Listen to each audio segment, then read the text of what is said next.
एक दिन सास के नाम रसोई। चल जाने की, अब कुछ दिनों बाद तेरी बहू आ जाएगी, फिर तुझे तेरी रसोई से फुर्सत मिल जाएगी। हाँ माँ, भाभी आएंगी फिर तो भाभी अपने तरीके से रसोई संभालेंगी। हाँ, और फिर तो बहू के हाथ का ही खाना खाएगा पूरा परिवार। बहू सिर्फ रसोई के काम करेगी, बाकी रसोई को कैसे रखना है ये सब कुछ मैं देखूंगी। हाँ हाँ, पहले बहू को आने तो दो, फिर देखते हैं बहू रसोई संभालती है या मुझे ही संभालना पड़ेगा। ऐसे ही कुछ दिन गुजरते हैं और जानकी अपने बेटे की शादी करके बहू को घर लाती है। आओ बहू रानी, घर के अंदर आओ। अगले दिन सुबह। जा बहू, आज तेरी पहली रसोई है और आज से तू अपनी रसोई को अच्छे से संभालियो। रसोई उसकी नहीं है माँ जी, और हाँ बहू, रसोई को बस संभालना है, रसोई पर हक मत जमा लेना। मैं क्यों हक जमाऊंगी सासू माँ, रसोई भी क्या भला हक जमाने की चीज है। राधिका रसोई में जाकर पहली रसोई का खाना बनाने लगती है। इस दौरान रसोई पूरी तरीके से गंदी हो जाती है, कहीं जूठे बर्तन, कहीं प्याज मिर्ची के छिलके गिरे हुए होते हैं। तभी वहां आकर जानकी ये सब देखकर, सत्यानाश बहू, ये क्या हालत मचा रखी तूने रसोई की, इस तरह से भला खाना बनाया जाता है, पूरी रसोई गंदी कर रखी है। वो माँ जी, अभी रसोई में खाना बन रहा है ना, इसीलिए रसोई फैली हुई है, मैं खाना बनाने के बाद पूरी रसोई साफ कर दूंगी। तभी जानकी राधा के हाथ में पनीर के पैकेट देखकर, बाप रे, इतना सारा पनीर एक बार में बना रही है, ला इधर दे पनीर के पैकेट, और ये रख एक पैकेट, इतना बहुत है सबके लिए। जब रसोई में आकर सब कुछ अपने हिसाब से ही करना था माँ जी को, तो मुझे यहाँ भेजा ही क्यों है। ठीक है माँ जी, मैं इतना ही बना देती हूँ। अब कुछ देर बाद राधिका अपनी पहली रसोई का खाना परोसती है। वाह बहू, खाना तो बहुत ही अच्छा बनाया है तूने। हाँ बहू, खाना तो मुझे भी बहुत अच्छा लगा। भाभी, खाना तो अच्छा था पर मेरा पेट नहीं भरा क्योंकि आपने खाना बहुत कम बनाया था। लगता है बहू को भी खाना पीना बनाने का हिसाब किताब ठीक से पता नहीं है। ओ बेटे, मेरी सास तो बड़ी चालाक निकली, रसोई में मुझे खुद राशन देने में कमी की और अब यहाँ कहती है कि मुझे खाने का हिसाब किताब नहीं पता। सबको खिलाने के बाद राधिका रसोई में आती है, जहाँ सिंक में ढेर सारे जूठे बर्तन रखे होते हैं। अरे यार, कितने सारे जूठे बर्तन पड़े हुए हैं सिंक में, पर मैं बहुत ज्यादा थक गई हूँ इतने लोगों का खाना बनाकर। जाती हूँ, थोड़ा आराम कर लेती हूँ, शाम को उठूंगी तो रसोई साफ करके रात का खाना बना लूंगी। राधिका जाकर अपने कमरे में सो जाती है। तभी शाम 5 बजे जानकी रसोई में जूठे बर्तनों पर मक्खियां भिनभिनाती देखकर, हे भगवान, जूठे बर्तन सिंक में पड़े हुए हैं और ये आराम से सो रही है महारानी। क्या हुआ बहू, क्या बड़बड़ा रही है खुद में। ये देखिए माँ जी, बहू ने रसोई के जूठे बर्तन अब तक नहीं धोए और गंदगी की वजह से उस पर मक्खियां भिनक रही हैं। तभी आंखों को मलती हुई राधिका वहां आती है। बहू, अगर नींद पूरी हो गई हो तो जाकर अब रसोई के जूठे बर्तन धो ले जिस पर मक्खियां भिनक रही हैं। अरे सासू माँ, वो इतने सारे जनों का खाना बनाकर उन्हें खिलाकर मैं थक गई थी, इसलिए थोड़ा आराम करने चली गई, मैं अभी सारा साफ कर देती हूँ। अब राधिका फटाफट रसोई में बर्तन धोने लगती है। ऐसे ही कुछ दिन गुजरते हैं और अब राधिका अपने सास के यूं बार बार टोक रोक से परेशान रहने लगती थी। इसी तरह एक दिन राधिका डाइनिंग टेबल पर खाना प्लेट में परोस रही थी। तभी जानकी खाली प्लेट को अपने हाथ में उठाते हुए, अरे बहू, खाने की प्लेट को ठीक तरीके से मांजती नहीं है क्या, सभी प्लेट में तेल की चिकनाई लगी हुई है। करती तो हूँ माँ जी, शायद इसमें लगी रह गई होगी, लाइए मैं दूसरा प्लेट लगा देती हूँ आपके लिए। क्या बात है बहू, तू भी क्या बाल के खाल निकालती रहती है, रसोई संभालना कोई आसान बात थोड़ी है, थोड़ी बहुत भूल तो सबसे हो जाती है। ऐसे कैसे माँ जी, हमसे तो आज तक नहीं हुई भूल चूक, तो मेरी बहू से कैसे हो सकती है। तभी उस दिन गुस्से में राधिका बर्तनों को मांजती हुई, ये मेरी सास अपने आप को समझती क्या है, जब से मैं आई हूँ तब से मेरे रसोई के कामों में कमी निकालती रहती है, बर्तन धोना नहीं आता, खाना बनाना नहीं आता, रसोई साफ करने नहीं आती। अरे अरे, मैं कहती हूँ मामूली बात है क्या, इतने परिवार वालों के साथ रहकर अकेले रसोई को संभालना। अरे एक दिन, बस एक दिन खुद संभालना पड़ गई ना रसोई, तो अपने आप अकल ठिकाने आ जाएगी। वहीं दूसरी तरफ खाली बोतलों को पकड़ी हुई निधि, माँ, इतनी तेज प्यास लग रही है और फ्रिज में एक भी पानी की बोतल नहीं है, सारी बोतल खाली पड़ी हुई हैं। अरे तो क्या हो गया निधि, तुम 2 बोतल फ्रिज में भर के नहीं लगा सकती हो क्या। अरे ये क्यों लगाएगी बोतल भर के फ्रिज में, बहू रसोई संभाल रही है तो ये सब तो बहू को देखना चाहिए ना। तभी गुस्से से तिलमिलाती जानकी रसोई में आकर, बहू, गर्मी का मौसम चल रहा है और तू है कि फ्रिज में पानी की बोतल नहीं रखती, अब क्या सारा परिवार ठंडा पानी पीने के लिए क्या पड़ोस के घर में जाएगा।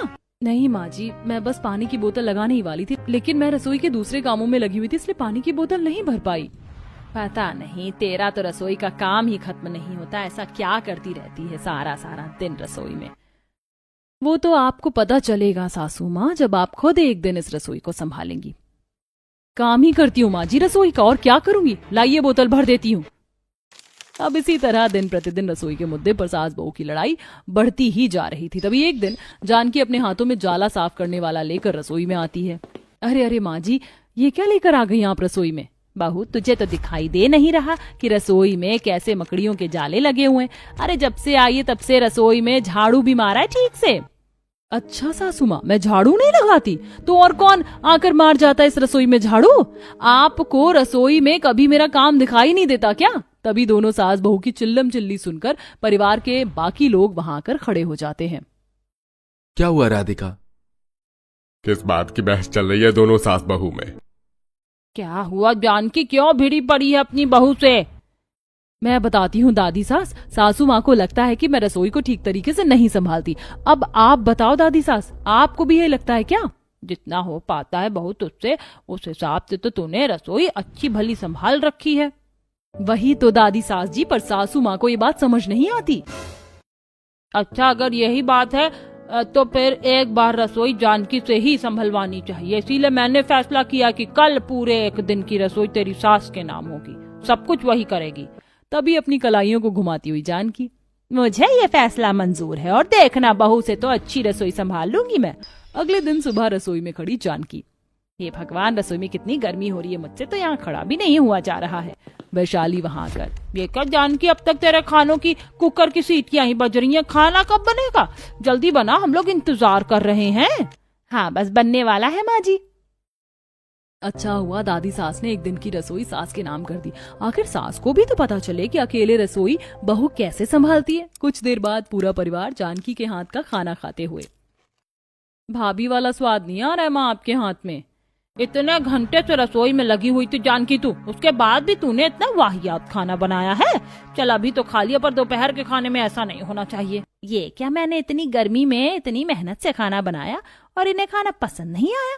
इसी तरह दोपहर 2 बजे जानकी रसोई में सिंक में जूठे बर्तनों को देखकर, हे भगवान, इतने सारे जूठे बर्तन को साफ करना है, फिर दोपहर का खाना भी बनाना है, फिर रसोई की सफाई भी करनी, कैसे होगा इतना सब कुछ अकेले मुझसे?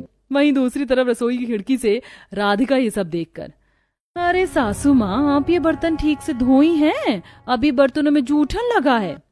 सासू माँ के शक्ल पर तो 12 बज रहे। रसोई के काम को देखकर, एक दिन की रसोई सास के नाम की थी और सासू माँ की तो आधे दिन में ही हालत खराब हो गई, अभी तो रात का काम बाकी ही है। इसी तरह अब जानकी रात की रसोई को संभालते हुए, माँ जी रात के खाने में क्या बना दूं? बहू, रात के खाने में मटर पनीर, शाही पनीर, दाल मखनी, पुलाव, रायता, मूंग दाल का हलवा, ये सब बना ले। और हाँ, रसोई में जितना राशन निकाल कर रखा है उतने में ही बनाना है तुझे। जानकी रसोई में आकर रात का खाना बनाने लगती है। हे भगवान, ये रात जल्दी खत्म हो, क्योंकि एक दिन रसोई अपने नाम करके तो मेरी हालत खराब हो गई। मेरा बस की नहीं है अब रसोई संभालना, और ऊपर से इतनी कम राशन में सबके लिए खाना बनाना। रसोई के बाहर खड़ी राधिका ये देखकर, अरे ये क्या, एक दिन रसोई सास के नाम क्या की मेरी सासू माँ के तो छक्के ही छूट गए। आज इन्हें बहुत अच्छे से पता चल गया होगा कि रसोई में कितने काम होते हैं और अकेले रसोई संभालना सबके बस की बात नहीं है। इसी तरह जानकी जैसे तैसे करके एक दिन की रसोई संभालती और अगले दिन घर में कुछ मेहमान आ जाते हैं। अरे सावित्री, कमला, तुम यहाँ? हाँ वैशाली दीदी, बहुत दिन हो गए थे आपसे मिले, इसलिए हम दोनों आपसे मिलने आ गए। जाओ बहू, जल्दी जल्दी कुछ पकवान बना लो। दूर खड़ी राधिका अपनी सास से, माँ जी आप जाकर रसोई संभालेंगी या मैं संभालूं? ये पकड़ बहू रसोई की चाबी, क्योंकि एक दिन में मुझे समझ में आ गया कि रसोई संभालना इतना भी आसान नहीं, और मेरे बस की तो बिल्कुल नहीं है, इसलिए तू ही संभाल इस रसोई को। तभी राधिका हंसती हुई अपनी सास से कहती है, ठीक है माँ जी, मैं संभाल लेती हूँ। अब राधिका फटाफट मेहमानों को पकवान बनाकर खिलाती है और इस दिन के बाद से राधिका अपने अनुसार रसोई को संभालने लगती है। सुमन एक बार स्कूल में सभी लड़कियों को देख, सब कितनी अच्छी साड़ियां पहन कर आई हैं। एक तू ही है जो अपनी मम्मी की साड़ी पहन कर आई है, बिल्कुल आंटी जी लग रही है, आंटी जी। बेचारी के पास कपड़े ही नहीं थे। मैं तो ये सोच रही हूँ कि इसने स्कॉलरशिप का फायदा उठाकर फैशन डिजाइनर कॉलेज में अपना एडमिशन तो करवा लिया, पर वहाँ ये अपनी स्टडी पूरी कैसे करेगी इन घटिया कपड़ों में। सारी लड़कियां बेचारी गरीब सुमन का काफी मजाक बनाती हैं, जिसके बाद फेयरवेल पार्टी खत्म होते ही सुमन रोती हुई घर आती है। मैं गरीब जरूर हूँ, पर मैं गरीबों वाली जिंदगी नहीं जीऊंगी। मैं एक दिन इन सबको साबित करके दिखाऊंगी कि मैं गरीब नहीं हूँ। सुमन रोते हुए खुद से बात कर ही रही होती है कि तभी वहां उसकी गरीब माँ सुमित्रा और पिता अशोक आते हैं और अपने गरीब माता पिता को देखकर मन ही मन सुमन खुद से कहती है, मेरे माँ बाप मेरे लिए जितना कर सकते हैं वो उतना कर रहे हैं। अमीर लोगों का कोई हक नहीं है कि वो मेरा मजाक बनाए या मेरी इंसल्ट करें। अपने माता पिता को देख सुमन खुद को संभालती है और सुमन के पिता उससे कहते हैं, अरे आज तो मेरी बेटी का फेयरवेल था। कैसा रहा स्कूल का फेयरवेल? अब तो बहुत जल्द मेरी बेटी फैशन डिजाइनिंग कॉलेज में जाएगी, वो भी अपने दम पर। बेटा अगर तुझे कुछ भी चाहिए हो तो अपने इस गरीब पिता को जरूर बताना। नहीं पिताजी, मुझे कुछ नहीं चाहिए। माँ, मैंने आपसे कहा था ना कि आप पहले आंटी से बात कर लो। मुझे उनसे सिलाई सीखनी है। थोड़ी बहुत तो आती है मुझे, पर मुझे अब परफेक्शन चाहिए। कॉलेज में सिलाई थोड़ी ना सिखाएंगे। हाँ मेरी बच्ची, मैंने बात कर ली है, तू कल से ही चली जाना। अपनी माँ की बात सुनकर सुमन के चेहरे पर थोड़ी सी मुस्कान आ जाती है और वो अगले ही दिन सरला के पास सिलाई सीखने के लिए घर से निकलती ही है कि तभी सुमित्रा बाहर आती है और अपनी कुछ फटी पुरानी साड़ी अपनी बेटी को देती है। और ये देख उसकी अमीर पड़ोसन कविता जोर जोर से हंसने लगती है। वो देखो, इनकी बेटी फैशन डिजाइनर का कोर्स कर रही है, साथ में सिलाई भी सीख रही है, और सिलाई भी कितने गंदे कपड़ों पर सिलाई सिखा रही है। भगवान न करे कि कभी मुझे ऐसे दिन देखना पड़े। अरे चुप कर बेटा, जब तेरी बारी आएगी तो हम तुझे मॉल से अच्छे कपड़े ला कर देंगे, क्यों जी? और नहीं तो क्या, इकलौती बेटी है हमारी, इतना महंगा कोर्स कर रही है, इसकी पढ़ाई पर हमने इतने पैसे खर्च किए हैं, तो क्या हम उसे अच्छे कपड़े लाकर नहीं दे सकते? बेटा तू इन लोगों की बात पर ज्यादा ध्यान मत दे और सिलाई सीखने के लिए जा। अशोक के बोलने पर सुमन कुछ नहीं बोलती और चुपचाप सिलाई करने के लिए चली जाती है। इसी तरह 2 दिन बीत जाते हैं और एक दिन। सुमित्रा, मैं क्या कह रहा था कि सोमवार से हमारी बेटी कॉलेज जाएगी और उसके पास पुरानी ड्रेस है। कॉलेज में लोग उसका मजाक न बनाए, इसलिए हमें उसके लिए कुछ कपड़े ले लेने चाहिए। आप बिल्कुल सही कह रहे हैं जी। चलिए मेरे पास 500 रुपए रखें, हम उसी पैसे से बाजार से अपनी बेटी के लिए फिलहाल एक सूट तो ले आते हैं। अब सुमित्रा अपने पति के साथ बाजार जाती है और वहां से अपनी बेटी के लिए 500 रुपए का एक सूट लेती है। तो वहीं विनोद भी अपनी बीवी के साथ शोरूम में जाता है और अपनी बेटी के लिए 1 पीस ड्रेस गिफ्ट पैक करवा लेता है। अब दोनों जब अपने घर आने लगते हैं तो विनोद गरीब अशोक के हाथों में सूट देख हंसने लगता है। क्या अशोक भाई, अपनी बेटी के लिए इतने सालों में पहली बार कपड़ा खरीदा, वो भी बाजार का इतना सस्ता। अरे मुझे देखो, मैं अपनी बेटी के लिए शोरूम से ड्रेस लेकर आया हूँ, वो भी ब्रांडेड, और मैंने तो इसे पैक भी करवा लिया है। मेरी बेटी जब अपना गिफ्ट खोलकर देखेगी तो खुशी से झूम उठेगी, पर तुम्हारी बेटी कहीं अपनी ड्रेस देखकर दुखी ना हो जाए। सही कह रहे हैं आप, बेचारी पहले दिन कॉलेज जाएगी और इतना गंदा सूट, सब कितना हंसेंगे उस पर। विनोद की बातें सुनकर अशोक बिना कुछ बोले अंदर जाता है और उस सूट को पेटी में बंद कर देता है। इस सूट को ऐसे ही छुपा के रखना, अगर हमारी बेटी के हाथ लगा तो वो बहुत दुखी हो जाएगी कि उसके गरीब माँ बाप उसके कॉलेज के लिए एक ढंग का कपड़ा भी नहीं दे सकते हैं। अशोक जब कपड़े छुपा के रख रहा होता है तो दरवाजे से आ रही सब कुछ सुमन अपनी आंखों से देख लेती है और जब उसका कॉलेज का पहला दिन होता है तो वो पेटी से वही सूट निकाल कर पहनती है और अपने पिता से कहती है, पापा, आपका दिया सब कुछ मुझे बहुत पसंद है और ये सूट मुझे पहनना है, ना कि उस अमीर कविता को, इसलिए आप फिक्र मत कीजिए, मैं खुश हूँ और ये सूट मेरे लिए बहुत स्पेशल है। सुमन की ऐसी बातें सुनकर अशोक की आंखों में से आंसू आने लगते हैं। अब सुमन अपने पिता के आंसू पोंछ कॉलेज जाती है और जब सभी कॉलेज वाले उसकी ड्रेस देखते हैं तो जोर जोर से उसके ऊपर हंसने लगते हैं। मुझे तुमसे यही उम्मीद थी। सही कहती थी कविता, तुम गरीब फैशन डिजाइनर का भले ही कोर्स क्यों ना सीख लो, पर अपना ड्रेसिंग सेंस कभी ठीक नहीं कर पाओगी। अरे तुम देख लेना, जब हमारा कॉलेज खत्म होगा तो हम सब एक बड़े फैशन डिजाइनर बनेंगे, पर ये बेचारी टेलर बनकर रह जाएगी। कॉलेज में हर बच्चा बस सुमन का मजाक बनाता है, पर वो किसी की भी बातों पर ध्यान नहीं देती और इसी तरह रोज कॉलेज जाती और फैशन डिजाइनर की पढ़ाई पर ध्यान देने लगी और घर जाकर सिलाई सीखने के लिए भी जाती है। ऐसे ही एक दिन वो अपने हाथों से एक अनारकली सूट बनाती है जिसे पहनकर वो कॉलेज जाती है, जो उसने काफी अच्छा सिला था। इसलिए सपना नाम की एक लड़की उसके पास आती है और उससे कहती है, कोई कुछ भी बोले, पर अब तुम पहले से अच्छे कपड़े पहनकर आती हो। खुद सिला है क्या? हाँ, मैंने ये खुद सिला है, और अब मैंने कुछ और नए डिजाइन सीखे हैं। मुझे तुम्हारा ये ड्रेस बहुत पसंद आया। तुम फैशन डिजाइनिंग का सही इस्तेमाल कर रही हो, साथ के साथ सिलाई भी सीख रही हो। तुम्हें इंटर्नशिप करने की भी जरूरत नहीं पड़ेगी, तुम्हें तो डायरेक्ट जॉब मिल जाएगी, क्योंकि तुम्हें तो पहले से ही सिलाई आती है। तुम्हारे हाथों में तो काफी अच्छी सफाई भी होगी, डिजाइन भी खुद करोगी और सिलोगी भी खुद। इस तरह सपना सुमन की दोस्त बन जाती है। समय यूं ही बीतता है और अब धीरे धीरे सुमन का ड्रेसिंग सेंस चेंज होने लगता है और कॉलेज के बच्चे भी उसके दोस्त बनने लगते हैं। ऐसे ही एक दिन जब सुमन कॉलेज से घर जा रही होती है तो रास्ते में उसके पिता उसको मिल जाते हैं और सुमन अपने पिता के साथ साइकिल पर बैठ जाती है। और ये सब देख कविता कॉलेज के कुछ बच्चों को इकट्ठा करके उसका मजाक बनाने लगती है। अरे वो देखो गरीब को, भले ही आप कपड़े पहले से बेहतर पहनने लगी हो, पर आज भी स्कूल के बच्चों की तरह अपने पिता के साथ साइकिल पर जा रही है। हाँ, मैं जा रही हूँ अपने पिता के साथ साइकिल पर, क्योंकि हम तुम्हारे जितने अमीर नहीं हैं। पर देख लेना तुम, जैसे मैंने अपना ड्रेसिंग सेंस चेंज किया, कॉलेज में स्टूडेंट की सोच बदली, वैसे ही एक दिन मैं अपनी हैसियत भी बदल लूंगी। और आज जो मुझ पर हंस रहा है, कल को वही मुझसे बात करने को तरसेगा। उस दिन जाते हुए सुमन सभी को करारा जवाब देकर जाती है, जिसके बाद सभी का मुंह बंद हो जाता है। समय यूं ही बीतता है और देखते ही देखते कॉलेज में फेयरवेल पार्टी के दिन नजदीक आने लगते हैं, जिसकी जानकारी देने के लिए टीचर डिजाइनिंग कर रहे स्टूडेंट से भरी क्लास में अनाउंसमेंट करने आती है। सभी स्टूडेंट्स ध्यान से सुनिए, अगले महीने आपका फेयरवेल है कॉलेज में, और इसी दिन प्लेसमेंट वाले भी आएंगे। तो ये आपकी फेयरवेल पार्टी के साथ आपको एक बहुत अच्छी अपॉर्चुनिटी दी जा रही है, जहां आप सभी अपनी खुद की ड्रेस बनाकर तैयार होकर आ सकते हैं, और जिसकी भी ड्रेस ब्रांड्स या डिजाइनर को पसंद आएगी, शायद वो आपको हायर कर लें और अपनी कॉलेज में या अपने ऑफिस में इंटर्नशिप दें। मेरे पास 1 महीना है। मैं इस सुमन जितनी अच्छी ड्रेस तो नहीं बना पाती, पर मैं इतनी अच्छी ड्रेस बनवा तो सकती हूँ। ये अपॉर्चुनिटी तो मेरे ही हाथ लगेगी। सुमन, मुझे पूरा भरोसा है, फेयरवेल ड्रेस सबसे अच्छी तुम्हारी ये होगी। फिक्र मत करो, तुम्हें भी किसी अच्छी कंपनी में ही इंटर्नशिप करने का मौका मिलेगा।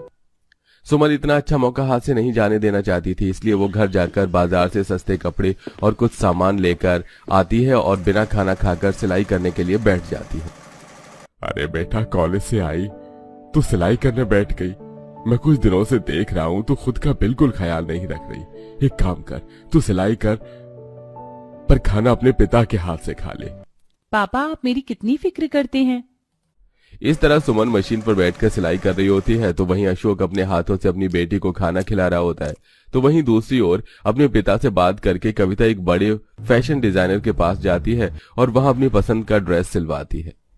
मुझे एक ऑफ शोल्डर गाउन चाहिए, वो भी ब्लू रंग का, और पीछे पूरा बैकलेस होना चाहिए, और वो गाउन मुझे 10 दिन के अंदर चाहिए। बन जाएगा मैडम? कविता ऑर्डर देकर वहां से चली जाती है। तो वहीं सुमन खुद अपने लिए एक प्रिंसेस गाउन बनाती है। देखते ही देखते कॉलेज के फेयरवेल का दिन आ जाता है, जहां सभी बच्चे अलग अलग ड्रेस पहनकर आते हैं। तो कोई गाउन पहनता है, तो कोई लहंगा, तो कोई वहीं कुछ 1 पीस डाले होते हैं। तो वहीं कविता अपना ऑफ शोल्डर गाउन पहनकर कॉलेज जाती है। ओह माय गॉड कविता, तू इतना अच्छा डिजाइन कर सकती है, मैंने तो सोचा भी नहीं था। तेरा ये गाउन तो मुझे बहुत पसंद आया।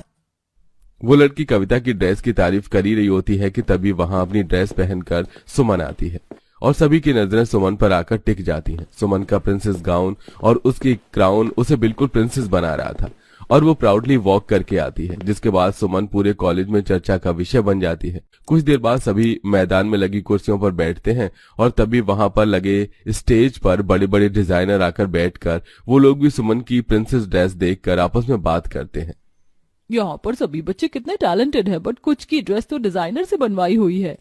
वो सब तो ठीक है, पर मुझे उस लड़की का प्रिंसेस गाउन पसंद आ रहा है, सबसे अलग, जिसे पहनकर वो सच में प्रिंसेस लग रही है। बहुत ही यूनिक और नया डिजाइन है। मैं तो अपनी कंपनी में ऐसे ही टैलेंटेड स्टूडेंट को इंटर्नशिप करने का मौका दूंगा। अब कंपनी वाले टीचर से बात करते हैं और टीचर सभी स्टूडेंट को सामने देखने के लिए कहते हैं। हमने फैसला किया है कि हम इतने स्टूडेंट्स में से किसी को अपनी कंपनी में इंटर्नशिप करने का मौका देंगे और वो नाम है मिस सुमन का। ऐसे कैसे आप इस गरीब को इतनी बड़ी अपॉर्चुनिटी दे सकते हैं? मैंने अपनी ड्रेस पर पूरे 50,000 रुपए खर्च किए। जानते भी हैं कि ये ड्रेस मैंने कहाँ से बनवाई है? हाँ, हम ये बात बहुत अच्छे से जानते हैं। तुमने अपनी ये ड्रेस हमारे सबसे काबिल डिजाइनर से बनवाई है, इसीलिए हमने तुम्हारी ड्रेस को ना सेलेक्ट करके सुमन के सुंदर से प्रिंसेस गाउन को सेलेक्ट किया। यहाँ पर सिर्फ 2 लोगों की ड्रेस अच्छी, एक तुम्हारी और एक सुमन की, पर तुमने ये ड्रेस खुद से नहीं हमारी डिजाइनर से बनवाई है, इसलिए हम इसे रिजेक्ट करते हैं। और सुमन ने अपनी मेहनत से बनाई है, इसलिए हमने उसे ये अपॉर्चुनिटी दी है। माना कि दिमाग तुम्हारा है पर काम तो किसी और का है। सुमन, आइए अपना लेटर लेकर जाएं। थैंक यू सर, मेरे पापा बहुत खुश होंगे। मेरी इस मेहनत के पीछे उनका सबसे बड़ा हाथ है। मैं मन लगाकर काम करूंगी। इस तरह सबसे बड़ी कंपनी से सुमन को ऑफर मिलता है और अब वो कॉलेज खत्म होने के बाद एक बड़े फैशन डिजाइनर की कंपनी के लिए काम करती है और धीरे धीरे तरक्की के आसमान को छूने लगती है और अपना सपना पूरा करती है।